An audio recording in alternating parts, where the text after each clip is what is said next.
Hello, everyone. Welcome to another episode of Good Hang. I am very excited. We have a movie star with us today. We have a superstar, and that is Tom Holland. Tom Holland, who is in two of the biggest movies to come out this summer, The Odyssey and Spider-Man Brand New Day. I think they're coming out in the same month. He's a legend. He's the best. And we talk about so many great things. We talk about your dad roasting your friends. We talk about the joy of dancing. We talk about doing American accents.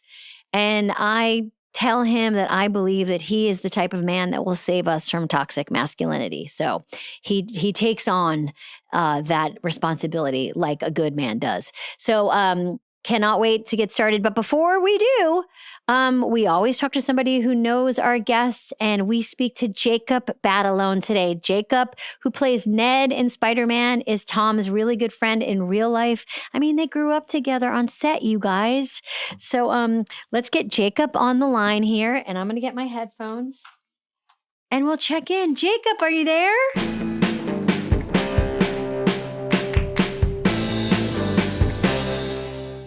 This episode of Good Hang is presented by Palmolive. Family time isn't just the big moments. It's weeknight dinners, sitting around the table, everyone talking at once. So when the plates are empty and the sink is full, use Palmolive Ultra. Palmolive's most powerful formula removes up to 99.9% of grease, leaving your dishes sparkling clean. And the new convenient pump makes cleaning even easier. So you can spend less time tackling dirty dishes and more time together. Shop now at palmolive.com.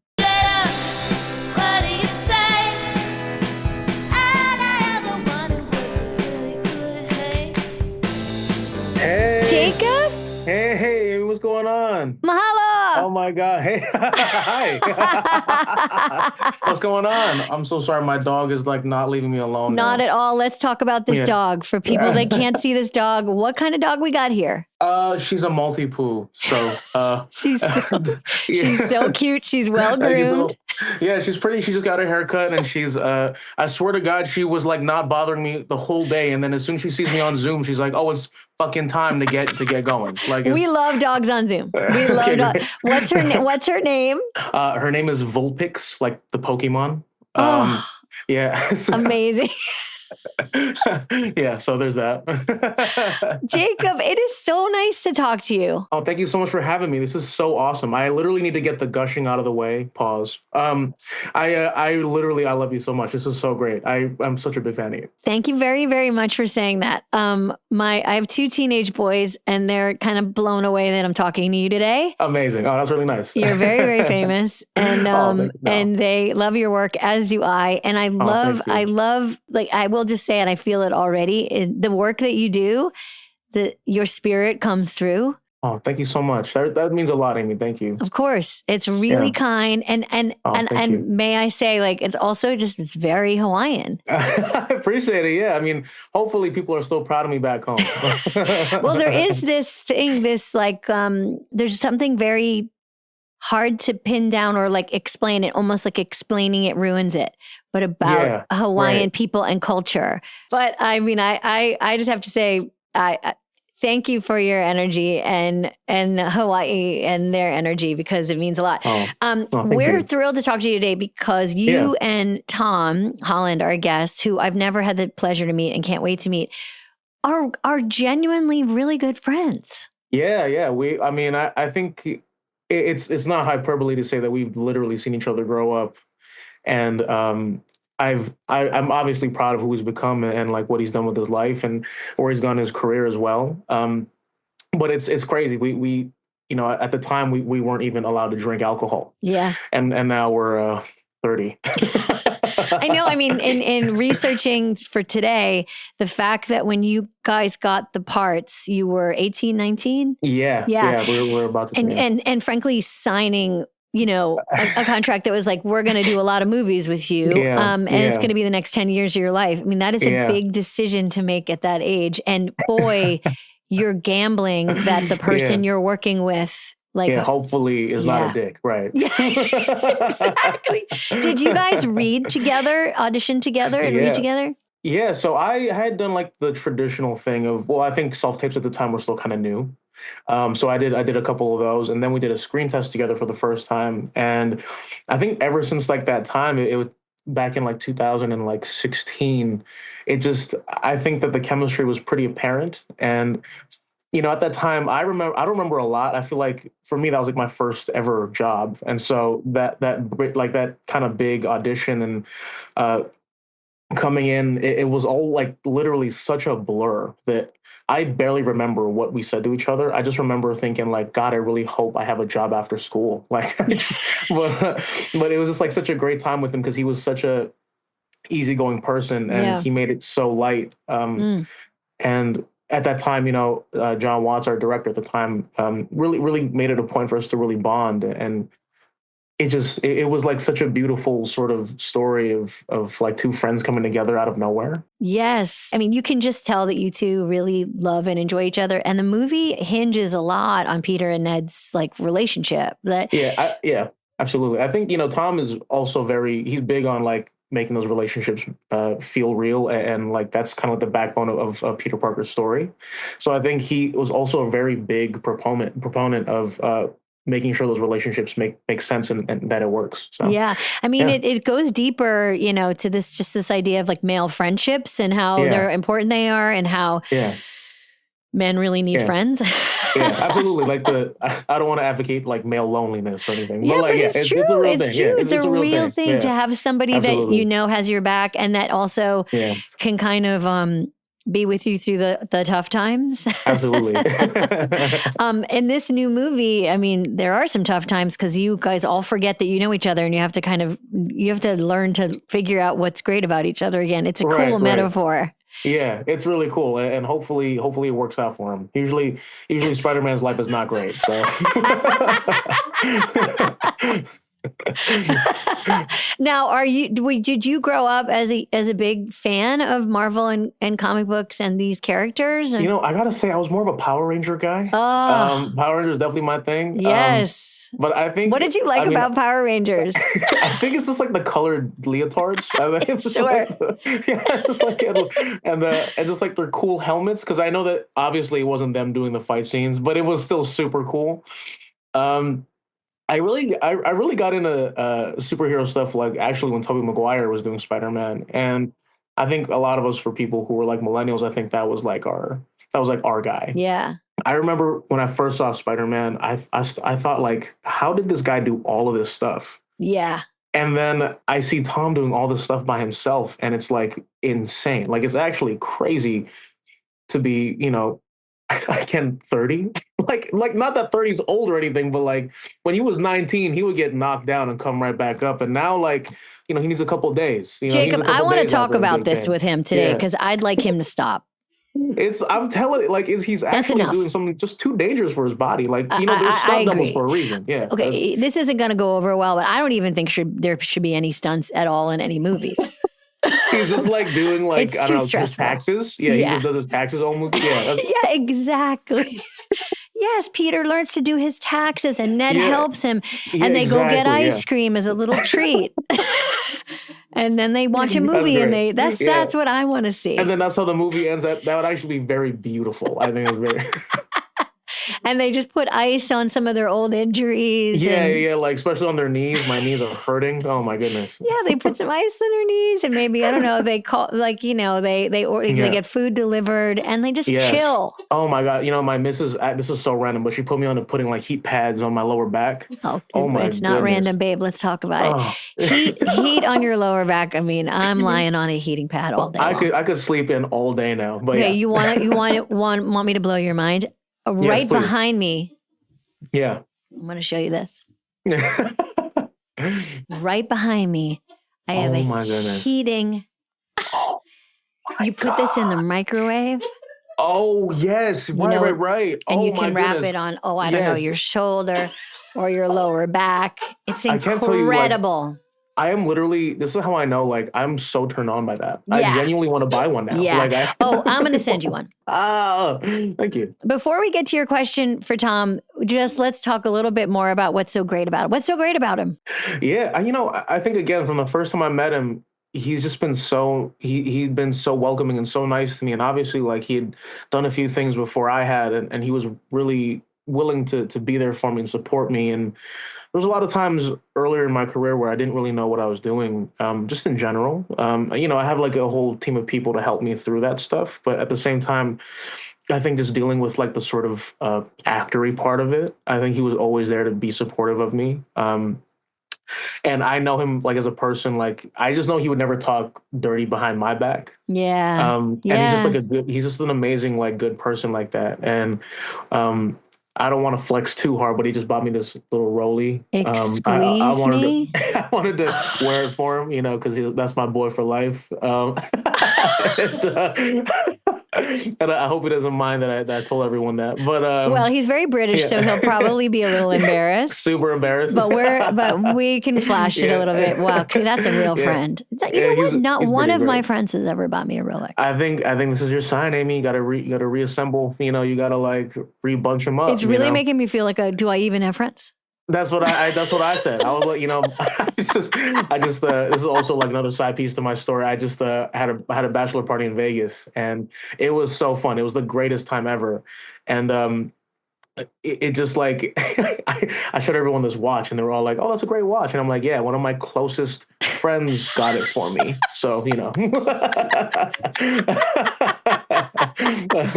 But oh man, Jacob, that's so awesome. But he's truly just an amazing person, and like I can't tell you, like the way he carries himself. I mean, just professionally, and like in his personal life, he just makes sure that everyone around him is like comfortable. But he also doesn't take shit from anybody. He very stands on himself and for his people. And I think I try to carry that with myself in my own personal life, because he's really been a great role model to me. And this is probably the most I've talked really great about him. Yeah, well, because like I think a lot of you probably give each other a lot of shit. That's what friends do. I think we talk a lot more shit to each other than we do. Like, I do love him to death, though. Like, I know that he only ever shows me love. So. Oh, thank you so much for saying that. And do you have a question? Do you think I should ask him today? Something he would want to talk about, a story, or something that you think would be good? Oh my gosh. If he would want to, I think you should ask him about the Boiling Rock Part 1. Fantastic. I think that'll put a smile on his face. The Boiling Rock Part 1. Part 1. Yes, that is definitely some Jacob and Tom inside stuff. Okay, perfect. And maybe he'll say no comment, and that will be fine too. Yeah, see what it is. Yeah. Perfect. I mean, this is the kind of scoop we need. Well, congratulations on your impending marriage. Oh, thank you so much. That's I appreciate great. it. Amy. Thank you. You really are heading into your 30s with like a tight lower back and a fancy watch and a new bride. It's pretty amazing. It's a pretty good way to get in. It's been so nice talking to you. It's so great to meet you. Thank you again for your work. I really mean it, that the relationship that you guys have, it's especially for young men men and women who are watching it. It's really important to show those kind of relationships. And so thank you. Thanks for your work, and such a pleasure talking to you. Yeah, thank you. Hope to see you soon. I hope so, Jacob. I hope so. All right. Okay, take care. All right, speak to you soon. Bye. Okay, bye-bye. This episode is brought to you by Subaru. Most cars just stick to the asphalt, but hybrids can be found on dirt roads, back roads, and everything in between. Because the Subaru Crosstrek Hybrid and Subaru Forester Hybrid were built for adventure. With up to 597 miles per tank in the Crosstrek Hybrid and 581 miles in the Forester Hybrid, love goes the extra mile in the Subaru Forester Hybrid and Crosstrek Hybrid. Visit Subaru.com/hybrid to learn more. Maximum range based on EPA estimated combined fuel economy and a full tank of fuel. Actual mileage and range may vary. This episode is brought to you by PayPal. You gotta love things that have flexibility, like waistbands after lunch. And thanks to PayPal, monthly payment plans. Pay nothing at checkout and then enjoy a flexible monthly payment plan that works for you with no sign-up or late fees. And it's available in millions of stores. Pay monthly with PayPal. Subject to approval, pay monthly consumer loads made by WebBank. Available through PayPal Inc. NMLS 910457. Learn more at paypal.com/paymonthly. Tom, I just want to start by saying I know you're British, so I will not compliment you that much. Okay, fantastic. Because Great start. We'll get to teasing pretty fast. But you are probably the biggest movie star that we've had on Good Hang. You are my Tom Cruise. You are. Oh, fantastic. Wow. Thank you so much. What a great start to the day. I think you are saving movies. And I think you are an incredible, immense talent. Thank you very much. And I love your work. Oh, that's very sweet of you. Thank you. And I'm so happy that you wanted to. Let's drink. Let's drink after that. Mm-hmm.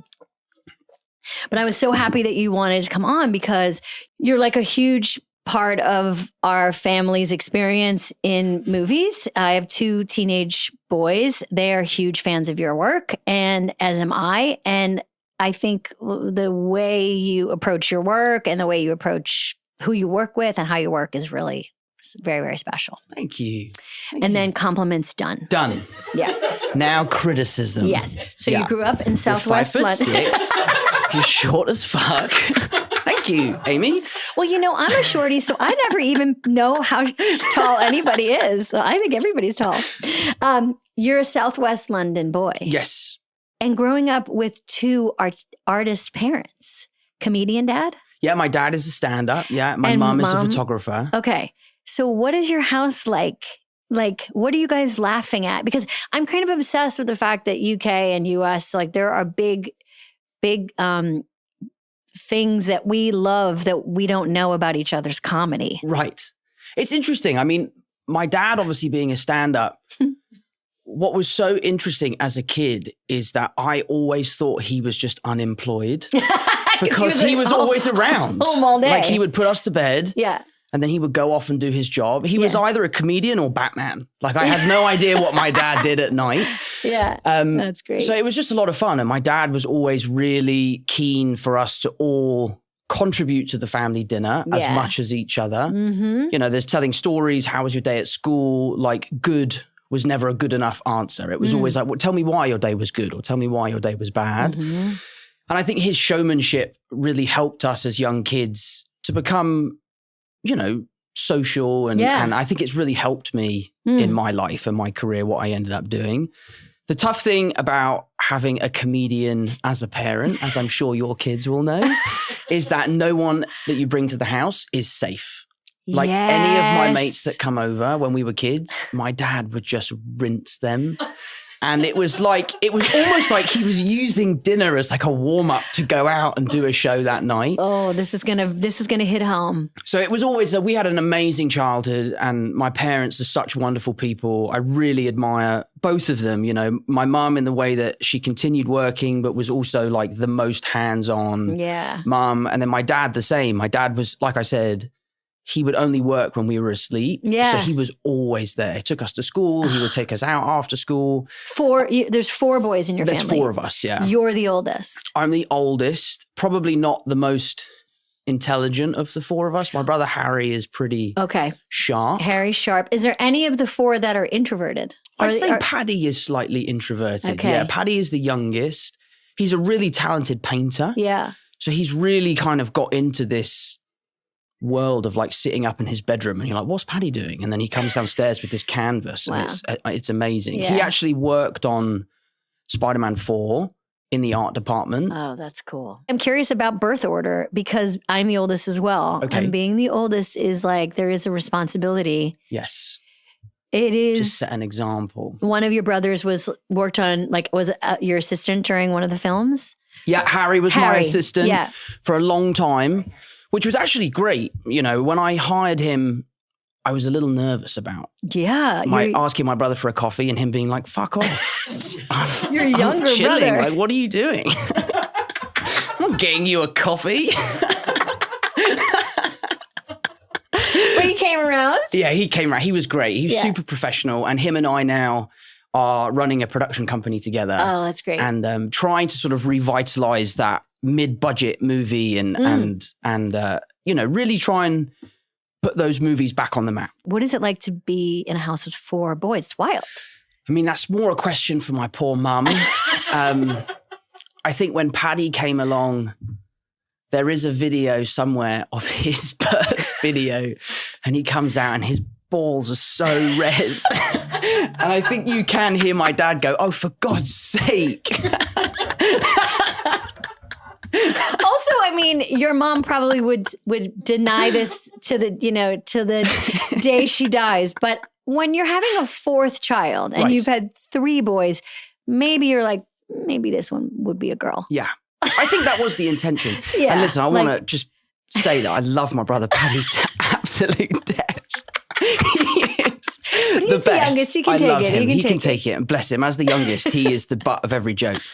I remember once we had this huge argument when we were kids. Huge argument. And we were outside. And sometimes our parents were like, go outside and you figure it out. The 3 of you. Don't fight, but just get it off your chest. And then like a week later, I said to my dad, I'd like really got into air rifles for some reason. Oh, God. I was like, Dad, I really want an air rifle. And he was like, did you see that argument you had the other day? I was like, no, you can't have an air rifle. Yeah. But yeah, our house was carnage, pure carnage, but like in a good way. Broken things, there is a feeling when you have a lot of boys where you have to just kind of say goodbye to nice things. I think so. Yeah. What I have come to realize though, now that I have gotten older and moved out and all of my brothers have moved out, that my parents were really keen for us to be tidy. Yeah. But since we've all moved out, we have all realized that we were not the problem. It is my parents that were the problem. They were the ones. Yeah. They were the ones they that were perhaps the messy weren't. Ones. Are you still messy? Are you messy? This is a bit of a tough one because I live on 2 sides of the world. Yes. We live in London and we live here in LA. And in London, I am really keen to keep everything really tidy. But when you come to America, you just let it all go. I feel like I'm a guest when I'm here. Wow. You know what? We don't appreciate that. I know. I should maybe change my ways a little.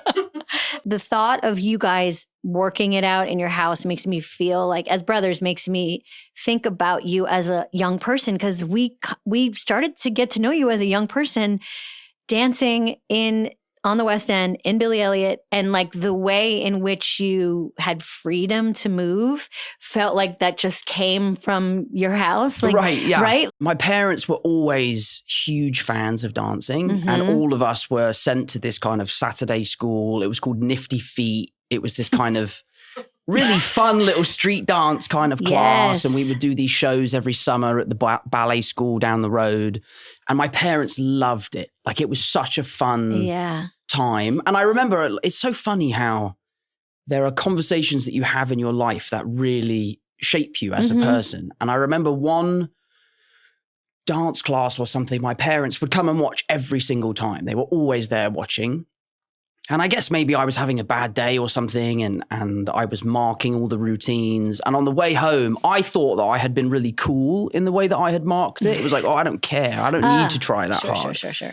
And I remember this conversation I had with my dad where he was talking about doing your best. And even if you're not feeling your best, you need to present as your best. And it's it's so interesting how, that simple little conversation I had in the back of his car has been so important to me as an adult and a professional. And I think about that conversation a lot. It's so interesting you say that, because that is like a hard lesson for kids of a certain age to learn, that trying is cool. Totally. But it's so vulnerable. Yeah. And to look like you care. Yeah. And it is our instinct to just, I did it as an adult too. Like there were times in my career where I would be nervous. So I would just get kind of like sleepy and ambivalent. Yeah. Right. You're like, I don't really care about this. Like, auditioning for the Coen brothers. Yeah. Just being like yawning in the middle of it because I was nervous. And it is a hard lesson to learn. But that is what is the difference between, I think, like great performances is people show that they care. Totally. And it's that idea that failing if you tried is better than failing if you didn't try. Yeah, for sure. Because then you don't feel bad about it. You're like, at least I did my best. Just wasn't meant to be. Little Tom Holland dancing, could watch it all day. Janet Jackson. Yes. You love. I love Janet Jackson so much. Let's talk about Janet for a second. Oh, man. She's just electric. She's so talented. I mean, we grew up, Gen X grew up with Janet. Janet was first on TV as a little young actress on Good Times doing like very heavy material. And then Janet, of course, Michael, but Janet, we were like, okay, Michael's sister, Janet. And then Janet was her own just incredible artist who had huge hits and was an incredible dancer. To be perfectly honest with you, I really feel like if you asked me to list 5 people that have been integral in the success of my career, she would be one of them. Have you ever met her? I've never met her, no. But if I didn't... She's here. No, yeah, can you imagine? Like, oh my God. Janet, come on out.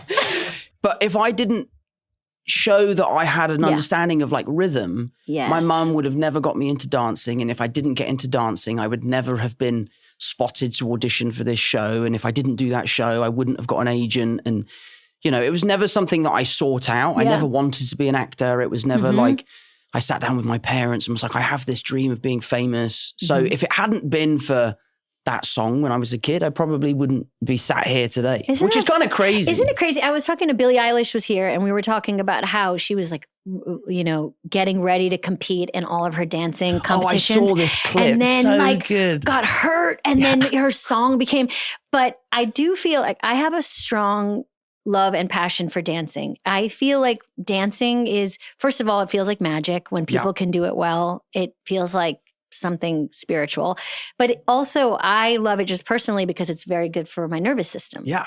Like it is this thing where if you can shake it out and move, you can calm yourself or whatever. It is this really primal thing that I think opens the door to all different types of creativity. Totally agree, yeah. So what is your relationship to dancing right now? How often do you dance? Where do you dance? It comes at a very interesting time because last week I did my first dance rehearsal for the Fred Astaire movie that we're doing in next year. God. It's funny, like I don't find myself getting that nervous anymore for things, you know, because you do it so often and it becomes second nature and it feels like another day at the office. But I went to Pineapple Dance Studios, which is where I trained as a kid when we were doing Billy Elliot. I was with the director of the movie and the choreographer of the movie. Wow. And I was petrified because I'd been telling this guy, this director, Paul King, I said, don't worry, bro, like I can dance, dude. Like, babe, I'm not one of those actors. I'm a dancer. Yeah, I was on the West End, okay? Right. And we get there and it's a bare room with a hardwood floor. I've got tap shoes on. First time I've worn tap shoes in 15 years. Wow. And immediately I'm like, wow, my feet feel like shit in these shoes. Yeah, these hurt. Yeah. And he kind of was a little bit like, okay, do your thing. Show me what you got. And I went over to the computer and I Googled the Billy Elliot music and was like, I'm either going to do something amazing here or I'm really going to shoot myself in the foot. Yeah. And I played the song. And what was so amazing is how it really does live in you, you know, like the music started and then it all started coming back and I could see the lights, I could see the audience. And without even having to think of what the first step was, it just happened naturally. Now, if I did the dance like I did last week in front of my Billy Elliot choreographers when I was a kid, they probably would have buried me. Yeah. Because it was horrendous. They'd have a lot of notes. They would be really upset. But it was really exciting. And I've been very nervous about the idea of making that film just because, you know, it's going to be a huge undertaking from a prep point of view. And it's also a big risk, I think. You know, it's a big movie. We're so ready for it. I'm really excited. But after that rehearsal, any fears I had or any questions of like, should I be making this movie completely left the room. Because I think my biggest regret in my career so far is that when I finished that show, I quit dancing. Yeah. And I just, you know, would dance in a club or something like that, but wouldn't go and take class. Yeah. And the thing I love most about my job is that you can book a film and learn all of these amazing skills from the best people in the business. And to be able to do that again and pick up dancing from square one and try to get back into it, I think is going to be so fulfilling. It's so cool. I mean, like you were on the West End at how old? How old were you when you were in Billy Elliot? I started when I was 11. Wow. And I finished when I was 13. It was a riot. I mean, I've said this to many people who do theater and are, you know, in a long run, like to have the hardest part of your day be at the end of your day is really hard. You know, you're just always prepping for the end of your day. Yeah, totally. Do you feel like in many ways that was the hardest you ever worked, was doing that show? Or because you were young, when you go back to that time, what do you feel like your energy? Did you just have unlimited energy at 11, 12, and 13? Yeah, I think so, really. It was tough. But I think there was 4 of us. There were 4 Billies at any one time. Yeah. And you would share the roles. So you would do Monday night, someone would do Tuesday night. Right. You would do standbys. So you would be backstage in case a Billy got injured and you would have to rush on. I remember one night I had the night off. I was playing golf with my dad. And we got a phone call saying, oh, Ollie's come off the show. Brad's going on. Can you come in to be on standby? Because it had happened in like the first 20 minutes of the show. And then by the time I got to the theatre, Brad had then hurt himself. So I had to go on. And someone actually wrote a letter into the theatre and was like, wouldn't it be easier and less confusing to just use the same kid rather than constantly changing them out? But no, I don't know if it's the hardest I've ever worked.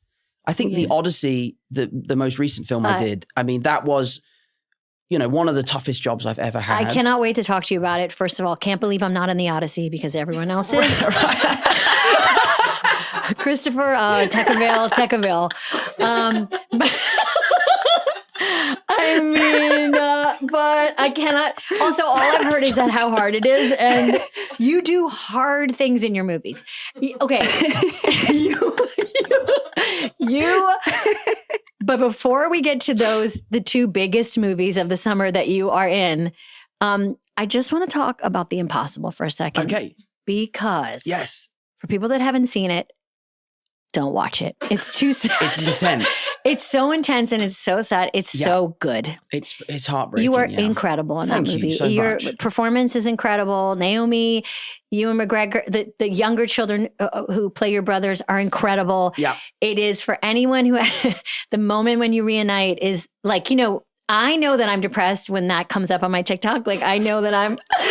your algorithm is taking you through your woes. Yeah, sometimes my kids will look at my algorithm and they'll be like, Mom, what's going on? And it'll be like, oh, I got to watch the scene again.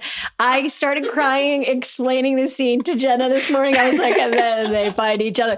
But Tom, that movie, Thank you. That movie is... What was it? What do you remember about the experience of making that movie as a young person? I think for me, just an acting masterclass from Naomi Watts and just getting to be on set with her every day and watching a professional at the top of her game deliver, a sort of masterful performance while also taking me under her wing and teaching me everything that I know about cinema, really. Yeah.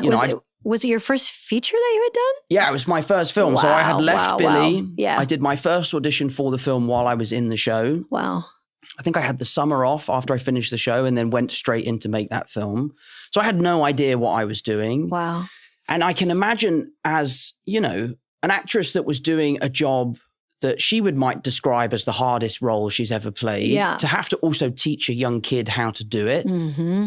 She showed such patience and she was so caring and kind, and I would make mistakes because you know what it's like. Yeah, where do I go? Where's my mark? Where's the camera? Why is there a big red sausage on the floor? Like, what is that about? And she was so sweet and kind, and even if we were in emotional scenes, she could just snap right out of it and say, "Just you're blocking me you're standing in front of the camera." Incredible. I would move. She would get right back into it. Incredible. So she just was an absolute powerhouse, and she had a great work ethic. She was so kind and courteous to the crew. So for me, starting my career in this business, it could not have been a better blueprint for how to behave and how to, work. Well, you've talked about in Spider-Man, in Odyssey, in all of the stuff you've done, like you talk about people that you've met who you've learned a lot from, like mentors in some way. Totally. I think my favorite thing about being an actor is that you are the only person when the camera calls cut who is allowed to be in the middle of the room and do absolutely nothing, right? You can be in the middle of that kind of ecosystem and you have nothing to do. You're just waiting for everyone to reset. So you have the perfect vantage point to just watch people work and see how they do it and see how they do it differently and see how directors communicate with actors or crew, see how actors take notes. I love listening to a director give an actor a note and go, I can't wait to see how you interpret that note. And sometimes you're like, wow, I wouldn't have done it like that. But that is actually really interesting. Yeah. So for me, it's less about asking people for advice. And it's more just sitting back and watching them work, really. I mean, I think that is the thing is that people are always watching how people behave in the world. Totally. And what you say means nothing if it's different than your behavior. Like, you just watch how people behave. Exactly. And you know what it's like on a film set. You're there for 5 months. Yeah. You're up at 4 a.m. Like, you get to see every shade of a person's personality. Yeah. So seeing someone like Matt Damon, for example, on The Odyssey, I have never seen anyone work as hard as Matt did on that film. Yeah. And he was as kind and gracious as he was at the beginning of the day, at the end of the day, and on the toughest days.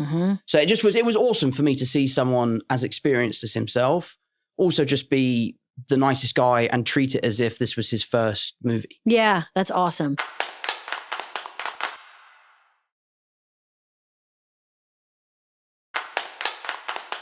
You go from the impossible to Spider-Man and somehow, and you've talked about it a lot. 1,500 people auditioned for that role. Getting that part, it's just like winning a 10-year lottery, and it's just completely changed your life. And also, it's someone telling you like, hey, the next 10 years of your life are going to be this. Like, it's heavy and exciting all at the same time. It was a really weird day, the day that I found out that I got the part, because it's all I had ever wanted. I remember watching Andrew's movies in the cinema. Yeah. And just thinking to myself, like, oh, wow. Like, imagine if I got an opportunity like that to play that character. Like, that would be... But even then, you were like, I could do that. I don't know if I knew that I could do it. It was more just this, like, hunger of, I would love to play that role one day. I then spent the next, like, 5 years thinking about it. I found out that they were auditioning for it. I got myself in there, and I spent about 6-7 months auditioning for the film. And all I could think about was getting that job. Yeah. And then the day that I got it and I found out, it was like through the roof excitement, and then immediate, like, oh, but now I have to actually do it. A nightmare, dread, total dread. Why did I want this? Like, this is a night. Like, you're holding the hot potato and you're like, who can I give this to? Totally. And like, what's been crazy is doing this 4th film now, Spider-Man Brand New Day, I felt very similar to the way I did on my first film, which was excitement, fear, trying to find this sense of confidence that I could do this. Because the 3rd movie was so successful, and sharing the screen with Toby and Andrew felt like the perfect send-off for all of us. So when I walked on set for the first time, there was a feeling of like, is this the right thing for us to be doing right now? Like, should we be making this movie? And then when Destin came into the fold and the director, it all of a sudden felt like, oh, this is exactly what we've been missing. Yeah. And I'm so excited for this next chapter of the franchise because it feels different. It feels new and unique. It feels more mature. And, I love John Watts, the guy that directed the first 3. And I think tonally, he did such a good job with making these films feel like the experience of a teenager. Yeah, well, I love what you guys are getting into, which is this idea of if I had to relearn why I love people.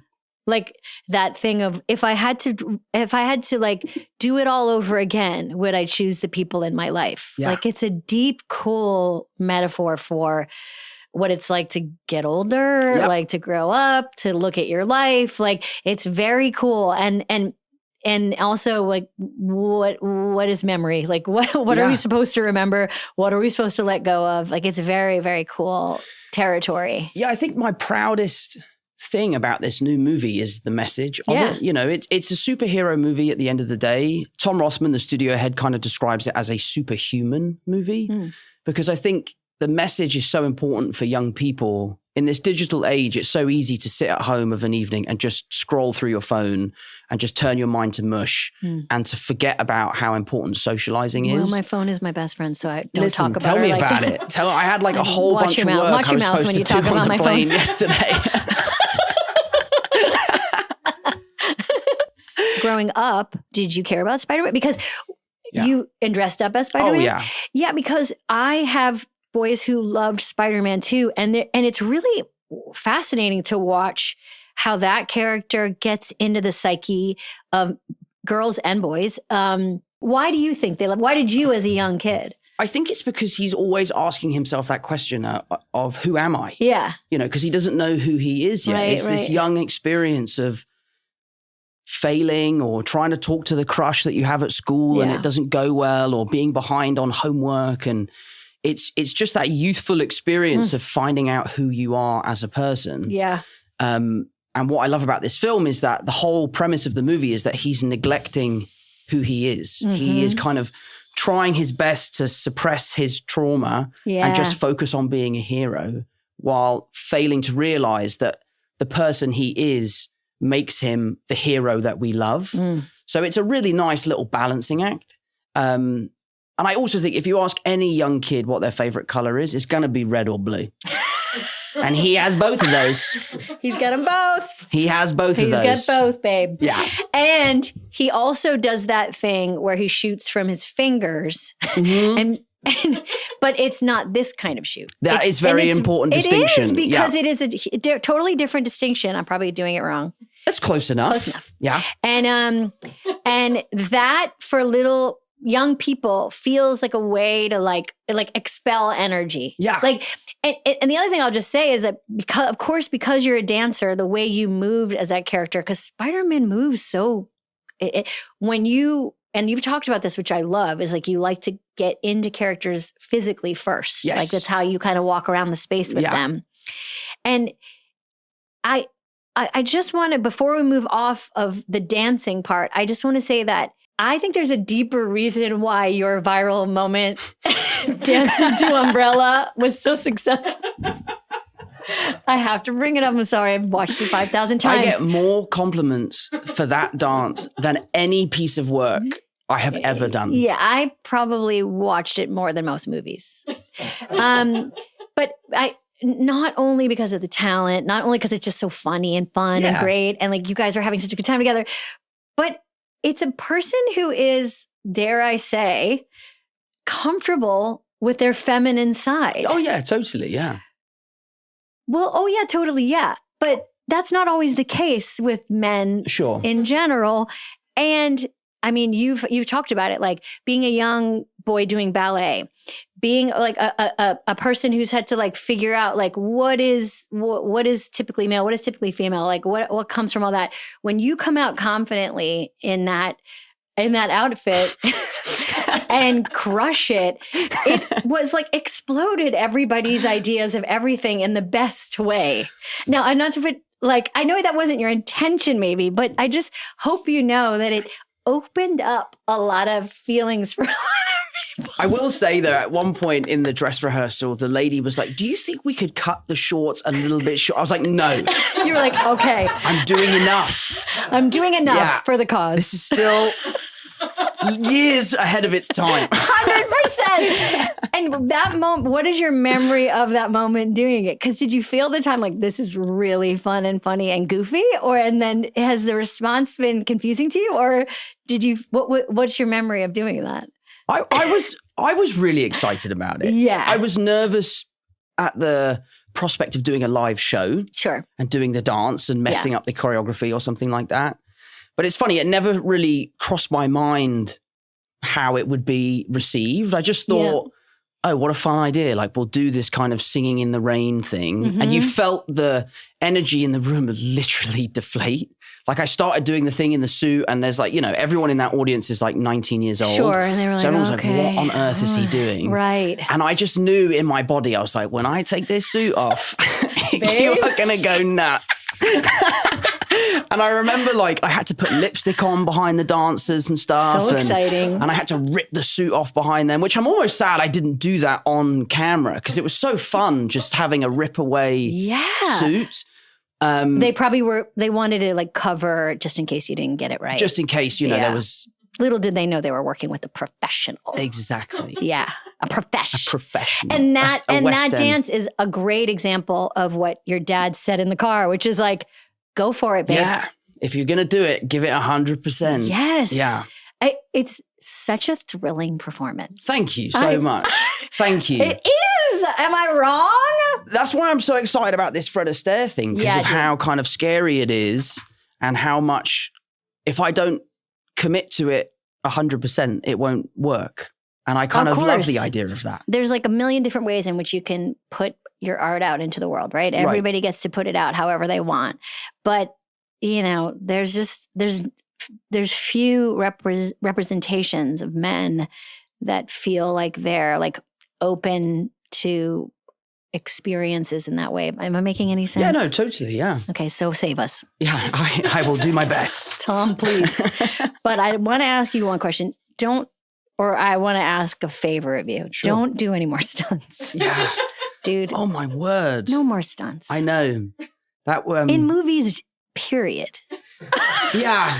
But I do feel like stunts are there. Well, I mean, you just have to be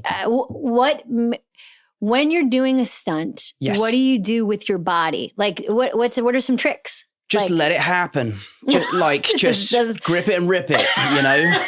Like more often than not, you're on a wire and there's another guy on the end with a button and you always want to make sure you say hello to him and keep him sweet because you don't want him to dial it up and just fire you off into oblivion.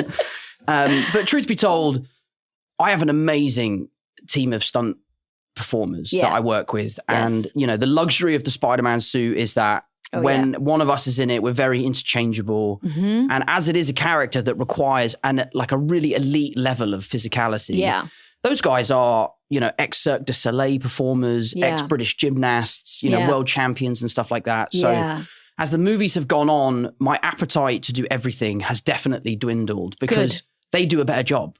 Yeah. Like I can do a backflip, but Luke can do a double backflip. Yeah. So it's like if you want it to be really special, sometimes you have to take your ego out of the room and just let them handle the tough stuff. And you got to protect the moneymaker. Exactly. You got to protect the moneymaker. Exactly. You can't, I mean, come on, babe. We can't mess with that face. No, but I do love it and it is fun. The rush is really great. When you do something that is really scary and it goes really well. Yeah. It is a great feeling. Yeah, I bet. And it does feel like the closest to being an athlete. Yeah, totally. Yeah, absolutely. And the team's like, you did it. Yeah, well done. Let's go. Yeah, exactly. Because sometimes acting doesn't feel that way.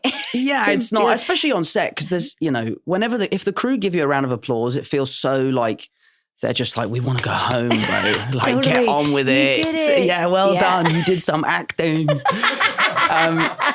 But yeah, if you do a stunt, you do feel like pretty badass. Yeah, totally.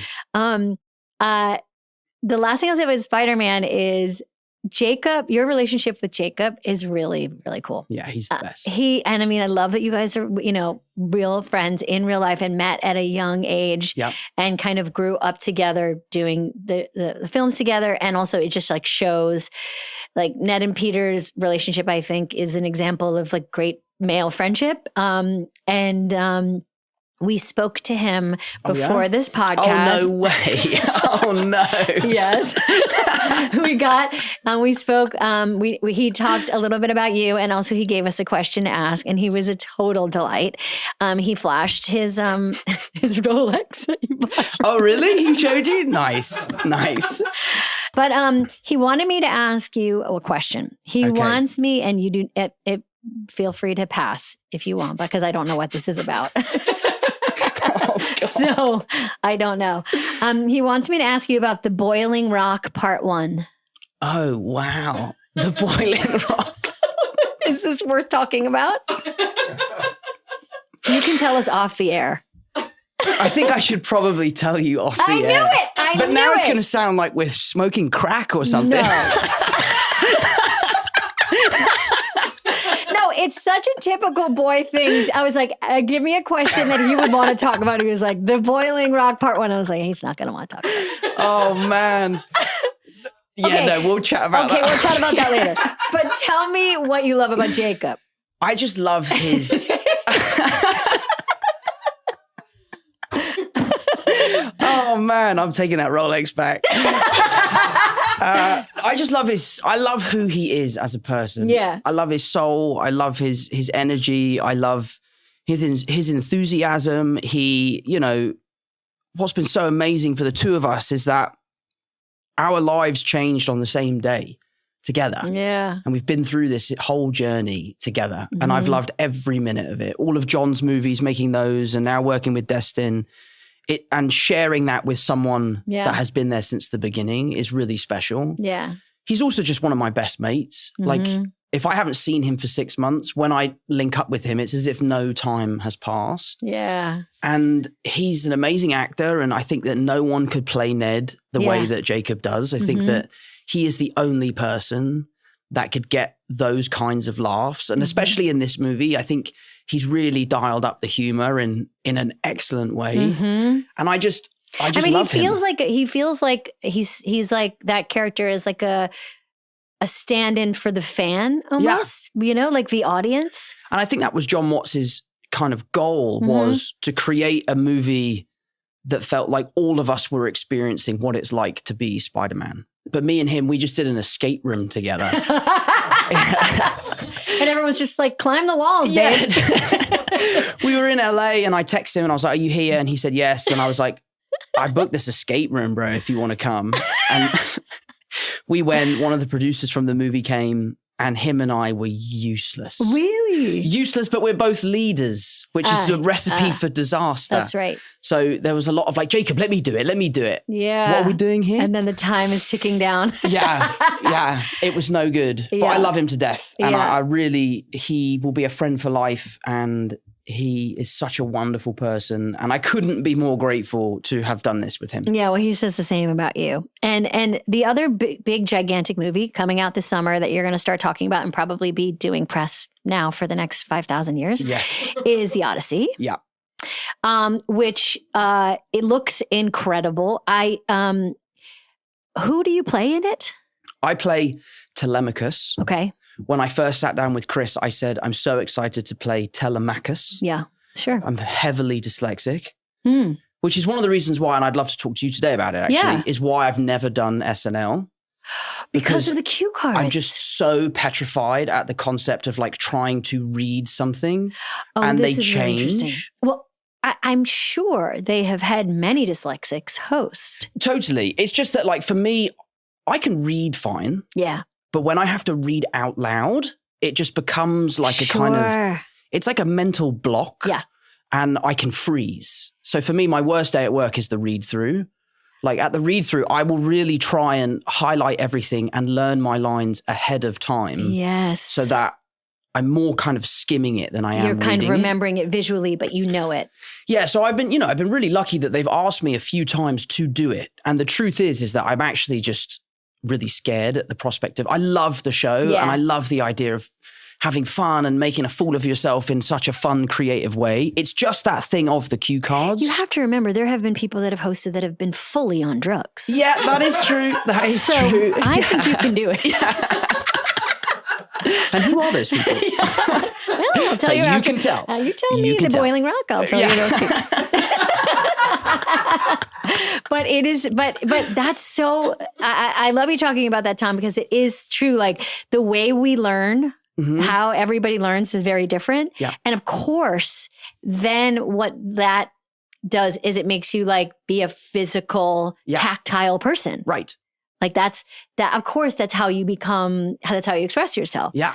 So, okay, this is interesting to me because to me, like a nightmare would be being in a Christopher Nolan movie and like not knowing my lines or like that's a night. Yeah, but that would be bad. Okay, so your character is, how would you explain your character? My character is a young man who is kind of feeling this incredible sense of protection towards his mum. She's under an immense amount of pressure from these very vulgar men who all want to marry her and become the king of Ithaca. And Odysseus, my dad, he is the king of Ithaca, but no one knows whether he is alive or not. Who's playing Odysseus? That is Matt Damon. Ah. And the story is about a dad trying to come home and a young boy trying to find his dad. Oh. And there is obviously a wonderful scene when that kind of story comes full circle. Yeah. And, you know, for me, it was a dream come true job working with Chris. What's it like working with him? Just a dream, an absolute dream. He is so fun to work for. Fun. Working for Chris is just it's a delight. I absolutely loved working for him. I admire him beyond belief. His crew is without a doubt the best that I have ever worked with. Is it a quiet place? Like I picture everyone in suits being very good at their job. I would say it's a very focused place. Focused. It's definitely fun. Yeah. You know, like I laughed a lot when I was there. Yeah. And we had a really good time. Yeah. But it's definitely, we are there to do a job. We are there to try and, you know, create something that has never been done before. We were filming everything on IMAX. I've heard this now, but what does that mean for you? How does it make it different for you to film on IMAX? The camera is like as big as this table. I see. Okay. So the camera's huge. Yeah, it's humongous. And they had this thing that Hoyter had designed, the cinematographer, which we called the blimp. And it was essentially, you remember those old boxes the stills photographers would have? Yeah. That would dampen out the sound? Yeah. It's essentially that, but for the camera. Whoa. So when they put the camera in there, you can't hear anything. But if they're having it handheld, it goes like, it's like super loud. Whoa. So if you're doing scenes like that, it is really difficult to focus. And I struggle focusing sometimes. And I remember, again, like talking about lessons and watching actors work. I remember a scene between Matt and Anne Hathaway. It's about a 9-minute scene. And the camera can only run for 3 minutes at a time because it runs out of film. Wow. So they would run it, they would take it out the blimp, reload it, put it back in, and then the two actors would just carry on from where they left off. And this is like the most emotional scene in the movie. Yeah. It is like, it's so fantastic. And to see both of them, because obviously I think they shot Matt's side first and then they shot Anne's side. So that took almost an entire afternoon. And to see them stay in character and stay in that emotion and never waver and never come out of it. And they would call cut, they would reload the camera. Matt and Anne just stayed there in the moment for 3 minutes maybe before the camera would roll again. Wow. It was just a masterclass in patience, professionalism, and like confidence in themselves. Yeah. It was awesome. And I think Chris really gives you a lot of confidence. Yeah. Like there's something about doing a take and him coming up to you and giving you a pat on the back and sort of saying, great, let's move on. Oh, that That must just feel feels great. like, oh, whoa, like Yeah, I nailed that. He is so incredible. His work is so incredible. And you're right. When you work with people who are in like that elevated space, like really in the top of their game, you just like a rising tide raises all boats. That's exactly it. I can't That's remember. my favorite saying. That's my favorite saying. Also, I want to say that you get to work again with your partner in life, Zendaya, who is an incredible actress. She really is. What do you learn from her as an actress, as an artist? What do you like working with her? You work with her in Spider-Man, you work with her in this, you work with her in life. What have you learned from her? I think what I love about watching her work as an actress is she's just fearless. Yeah. She's just like absolutely 10 toes down. Like, I'm going to give this everything. And I think when you watch her as Rue in that show, she could not be more different to who she is in real life. And then if you see her as Emma in the drama, it's just such a different performance, but with no less intent or passion or drive. Yeah. And I think she's the best actor going. I really think she has like something special. Whenever you're in a relationship where you're just doing the same thing, right, that can be super helpful because you understand what the other person is going through. You understand. Absolutely. It's a wild world being in this industry. Yeah. And, you know, there are ups and downs and, you know, you go from shooting a movie, which is when we're all at our most comfortable, and then you do a press tour, which feels like you're kind of standing out on the stage. And it's so nice to have someone that understands that in such a personal way. Yeah. So that you can talk each other down or you can big each other up. And it's a lifeline. It really is. I couldn't imagine doing what I do without her. Please don't ever. We love you two together. And also, I know we don't know you. We're projecting. And I don't know Zendaya, but I am such a huge fan of her work. And what I feel like she and you both prove is like the more talented you are, the easier you are to work with. Like you guys come into, I've heard just the most amazing things about her and how she works. And you guys just delivered this version of how to work that is really, really amazing. And I can see why you respect that in each other. Yeah. We had an amazing moment on Spider-Man Brand New Day. And it's only because of our relationship that this happened. where we were shooting this scene and we'd shot my coverage. We then turned around on Zendaya. We're doing her coverage. And I would never, ever dream of saying this to an actress that I wasn't with. Right. And I said to her, I said, do you think that this scene is working? Yeah. And she was like, no, I don't think this scene is working at all.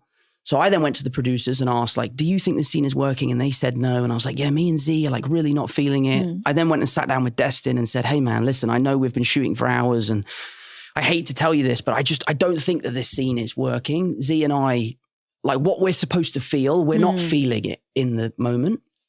And what I love about Destin is he's so calm. There's nothing that could throw him off. And he just he listened and he sat down and he was like, well, what is it that you're trying to feel? And I told him and he went, yeah, you're right. That's exactly what we need to be feeling. So he said to the crew, everyone can go home. Incredible. We're going to sit down and we're going to rewrite this scene with the writer, Justin. So smart. Who is such a talent. And we came in the next day, we reshot the scene, and I'm so glad that we did because it sings in the movie. It really does. But it was just so funny. Like I was thinking about like, if this wasn't Zendaya that I was sitting across from, imagine on someone else's coverage being like, do you think this is working? Well, I have done that. And now I'm here to say it does not go over well. No, it does not. Yeah, because it's like, is this good? Are you going to do it like that? I go, are we doing a good job? And they're like, are you talking to me? Like, this is my best work. Nope, I'm talking to myself. Yeah. Yes, you're so right. I mean, there's an intimacy that matters when you're doing work like that. And also, you know, in the reverse, when you're working with someone you know very well, sometimes you forget like, we have to kind of just show up and be scene partners here. And we have to not like cross those boundaries. Yeah, totally. Yeah. But yeah, it's exactly what I'm talking about is like, I feel like you guys are always striving and challenging each other and challenging, you know, and being partners and in life and in work. It's really, really cool to see. Thank you. I do want to, the one thing about the Odyssey is, and in Spider-Man, you have to do an American accent. Yes. Which actually weirdly feels more comfortable for me as an actor. It just feels like there's an immediate degree of separation from who I am as a person. And, you know, doing different American accents is difficult. You know, on the Odyssey, I think there was a few times where I went full like New York Queens, like, Odysseus, you're home. How are you? You know, and it's like, Odysseus, what the fuck? Hey. We've been waiting for you. So I think that. Are there words that help you get into an American accent? Ironically, the word that I struggle to say the most is Spider-Man. It's so weird. You know what? While you drink, I'll share that my Boston accent, my East Coast Boston accent. Okay. When I was playing Leslie Knope, the one word that I had a hard time saying I still have a hard time saying, is government. Government? Which I had to say so much. Yeah, I can imagine. Playing a government employee. But there's something about the word government, because we would say government, like government. We'd say government in Boston. Yeah, like you get rid of the R. Okay. I have to deal with the government. Okay. But government. Because also there's an N in there that isn't usually weird word. Government. Government, yeah. So because you'd want to say Spider-Man? No, because I would want to say Spider-Man. Is what, for some reason, you'd just sounded so much more. Yeah. And I'm like, that's kind of New York, isn't it? And he's like, no, that is the Deep South. But you were like, y'all, I'm Spider-Man. Yeah. Hey, y'all. Yeah, I don't know. I just, for some reason. You're very good at it. I really found Spider-Man a difficult word to say for some reason. Isn't it funny? I mean, I'm sure a lot of people don't know that you're British. I do still get that actually a lot, getting recognized on the street, and people are like, what is going on with your accent, dude? And you know, the Brits are not always the best at American accents. That is true. The Irish are a little better, and the Australians are the best. You think so? I do. Yes. Like Naomi speaking, fantastic. She's fantastic. There's a lot of very good like Australians that crush it. I think the Brits tend to be the worst. That is an interesting observation. Sorry to say. Now, I'm just going to say I cannot do a British accent, so I would never even try. A British accent is tough. There's so many of them. There's just too many of them. I know. And you have to commit to one. You do. And it's hard. Zendaya has become amazing at British accents. It's actually kind of crazy. It's crazy. But yeah, I think, and also it's very difficult to do a British accent and not make it become a caricature type accent. Yeah. Know? I mean, I think conversely, like with Brits, when they do American accents, the one thing that they do is they kind of always turn into this kind of talking. Right. Like it's just very, because they want to make sure that they're rounding out their consonants. There's lots of long R's. Yeah. One of the things I find really difficult is a lot of Americans, New Yorkers especially, when they're ordering food, it's very different to how we order food. In England, it says, please may I have the burger with number 2? Thank you so much, please. That'd be thank you, thank you, thank you. And in America, it's totally fine to be like, I'll have the number 2. Yeah. And just leave it at that. Especially in the East Coast. Totally. Yeah. And I would be doing scenes and my dialect coach would come in and be like, stop saying please. Ooh. Like, yeah. A kid from New York's not going to say please if you're asking for a burger. So you can see it. There's a moment in this movie where someone asked me for a coffee and I just go, sure. And even through the suit, you can see, like, I'm like, my dad is going to be so disappointed in me.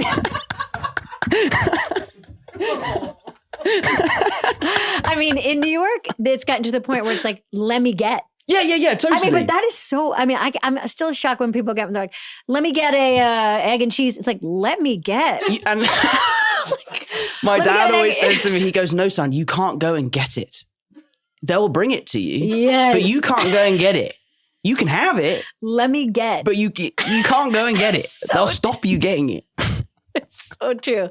I mean, I the other last thing I'll say is that it took me a long time to realize that quite meant something different for Americans than it did for Brits. So quite for you means pretty good. So like, how was it? It was quite good. Yeah.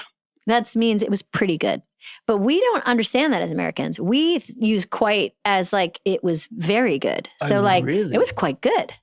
Oh, wow. Like we say like, it was quite a show. Oh, wow. You know? So for a long time, Brits would be telling me that they kind of didn't like things that much. And I'd be like, they like it so much. He said it was quite good. And I don't think enough Brits know this. Wow. That we don't always understand that that quite means pretty good. It's fine. But we are like, he loved it, which is also very American. We've talked about your films. Before we go, I just want to talk about your beer. Oh, yes. Your non-alcoholic beer. Yes. Beero. Your brand. Congratulations on it. Thank you so much. We've been drinking it from these cups the entire time. Delicious.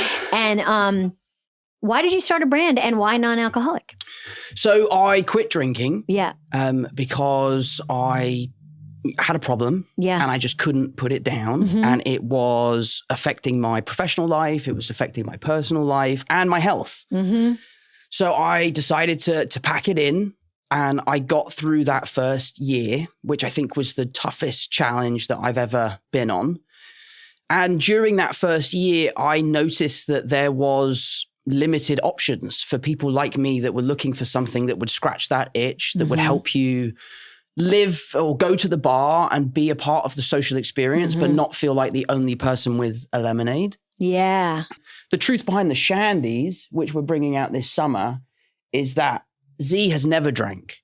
She's never been a drinker. She's incredible. She's the best. She's the best. She's the best. She's never drank. She's so on her game. I know. So much. And which means she never found the taste for beer. Yeah. And everyone remembers their first beer. Yes. It's a little bit like, ooh, that kind of doesn't taste is. It's great. like, why does my dad drink this all the time? And then you get drunk and you're like, okay, I see. let's go. I'm not here, but I'm here. Yeah. Right. So she's incredibly proud of Beero. It's just there is a missing link of like, she doesn't enjoy the stuff that I'm trying to sell. Right. So my mum actually came up with the idea and she said, you know, what if you did a shandy, which is, it's essentially half a beer and then half a lemonade. Ooh. And we have a grapefruit flavor, there's lemon lime, there's blackberry yuzu, there's elderflower. And it was a ploy to create something at the company that she could enjoy. Yeah. So when this comes out, you will have turned 30. What is something you're looking forward to about turning 30? What's exciting about it? I am I'm incredibly proud of my 20s. Like I look back at the things that have happened in my life personally and then professionally, and I look back on them really, really fondly. So I'm kind of sad to say goodbye to my 20s. Nice. But equally excited to walk into my 30s. I think as a kid growing up in this industry, I've always just been a kid at work. Yeah. You know, and I'm really excited to sort of, and I think that's probably an internal thing. Not that people treat me like a kid. It's just I've always felt like, oh, I'm just kind of the young one here. Yeah. And I'm really excited to be, you know, a young man on set and experience what that's like. And I have some really exciting projects in the pipeline. And and yeah, I'm excited. That's awesome. I mean, I feel like just much like Spider-Man, like there's so much ahead for you, but there is it feels like from a very young age, you've had a very strong sense of yourself. That is kind of like something that you just kind of have. It's a thing often you're born with. And I think people feel it from you. I know count myself as one of the many people who can't like wait to see whatever you're doing next. Is really awesome. And so we always finish our interviews by asking our guests, like, you know, in these like often complicated and troubled times, what they're doing to laugh. Right. Who makes them laugh? You come from a funny family. Yep. What are you watching, listening to, reading? What video do you watch over and over again? What is your like comfort? What's your comfort movie? What is your like comedy go-to that makes Tom laugh? And then I want to show you a TikTok dance and see if you can teach me. But don't worry, not now. Now that we're friends, we're going to hang out. My favorite night out is to go to the comedy club. Ooh! I love all stand-up. I think it is the bravest form of art in our world because it's like, I remember being backstage with my dad. I've always been so impressed by my dad. Like he is like my hero because he never brought the bad gigs home. He's your Odysseus. He never brought bad gigs home. He's always been someone that's incredibly positive. He's super ambitious. He's really tenacious. And I remember one night he took me to the Comedy Store and we went together to watch and we went backstage. And we saw all the comics kind of getting ready for their set. Yeah. And I was so impressed by when I go to work, I get picked up. Someone makes my breakfast. Right. Someone hands me the words that I'm supposed to say. Someone will tell me where I'm supposed to stand. Someone dresses me. And I'm considered an artist, but so much of that work is done for me. But then backstage, you see them taking their anorak off, putting their packed lunch on the side. They go out, they nail it, they come in and they head off to the next club. And I know some of them have writers and all that sort of stuff, but to see the singular effort that it takes, I was always so impressed by that. And I love that my dad took me to see that because it was really eye-opening to me. That's cool. That's very cool. Tom Holland, thank you so much for being here. Yeah, my pleasure. It really, really means a lot. We were very, very excited to have someone of your caliber sitting across from us. And congratulations on the two most gigantic movies ever coming. And thank you for all the work that you do. And thanks for being so great. And a pleasure to meet you. Thanks, Amy. I appreciate it. Thank you so much. Thanks, guys. Yay! It's been so fun. Tom Holland, what a delight. Love talking to you. Thank you so much for coming. And can't wait to see what you're in this summer and what you're in forever for the rest of your life. Such a fan. And for this Polar Plunge, I just wanted, we talked a little bit about dancing and we talked about Janet Jackson. And there is a choreographer on TikTok named Charlie Wakey who has started a trend where he created a dance to like a Smooth Criminal mashup, a Michael Jackson song. And I just love that side of dancing online where somebody starts a trend and then other people kind of take it on and do their version of it. And I've been watching it a lot. So check him out. Check out all the original choreographers and dancers online who are making great stuff. And keep dancing, babe. Keep dancing. Okay. Thanks. See you soon. Bye. You've been listening to Good Hang. The executive producers for this show are Bill Simmons, Jenna Weiss-Berman, and me, Amy Poehler. The show is produced by The Ringer and Paper Kite. For The Ringer, production by Jack Wilson, Kat Spillane, Kaya McMullen, and Aleya Zenieris. For Paper Kite, Production by Sam Green, Joel Lovell, and Jenna Weiss-Berman. Original music by Amy Miles.